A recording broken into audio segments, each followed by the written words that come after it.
நல்ல கிறிஸ்பியான கம்பு தோசை எப்படி செய்கிறதுன்னு பார்க்கலாம்.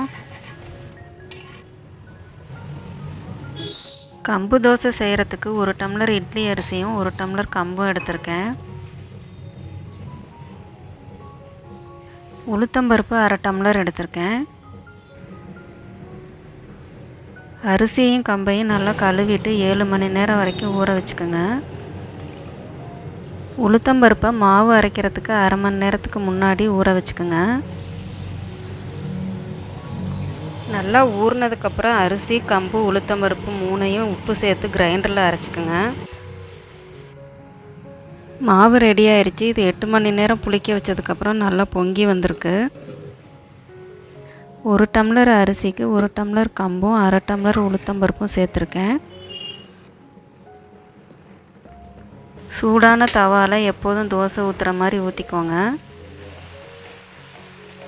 இந்த கம்பு தோசை சாப்பிட்றதுக்கு நல்லா கிறிஸ்பியாக டேஸ்ட்டாக இருக்கும். சைட் டிஷ்ஷாக தேங்காய் சட்னி, தக்காளி சட்னி யூஸ் பண்ணிக்கலாம்.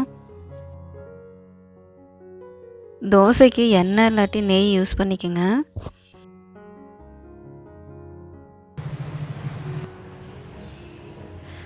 நல்லா கிறிஸ்பியாக வந்திருக்கு. சாப்பிட்றதுக்கு நல்லா டேஸ்ட்டாக இருக்கும். நீங்களும் ட்ரை பண்ணி பாருங்கள். சைட் டிஷ்ஷாக தேங்காய் சட்னி இன்றைக்கி நான் வச்சுருக்கேன். இதே மெத்தடில் நீங்கள் சோள தோசையும் ராகி தோசையும் கூட செய்யலாம்.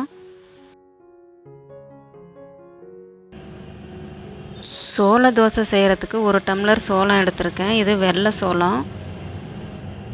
1 டம்ளர் சோளத்துக்கு 1 டம்ளர் அரிசி, 1/2 டம்ளர் உளுத்தம்பருப்பு மாவு அரைக்கிறதுக்கு முன்னாடி ஊற வச்சுக்கோங்க. கம்பு தோசைக்கு சொன்ன மெத்தட்லேயே மாவை அரைச்சிக்கோங்க. மாவு புளிச்சதுக்கப்புறம் நல்லா பொங்கி வந்திருக்கு. சூடான தவாவில் எண்ணெயோ நெய்யோ யூஸ் பண்ணி தோசையை ஊற்றிக்கோங்க.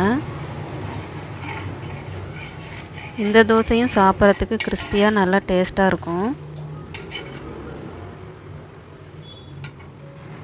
அடுத்ததாக ராகி தோசைக்கு 1 டம்ளர் அரிசியும் 1 டம்ளர் ராகியும் எடுத்திருக்கேன். 7 மணி நேரம் ஊற வச்சுக்கோங்க. 1/2 டம்ளர் உளுத்தம்பருப்பை மாவு அரைக்கிறதுக்கு 1/2 மணி நேரம் முன்னாடி ஊற வச்சுக்கோங்க. மாவு 8 மணி நேரம் புளிச்சதுக்கப்புறம் நல்லா பொங்கி வந்திருக்கு. சூடான தவாவில் தோசையாக ஊற்றிக்கலாம். நெய்யோ எண்ணெயோ யூஸ் பண்ணிக்கோங்க.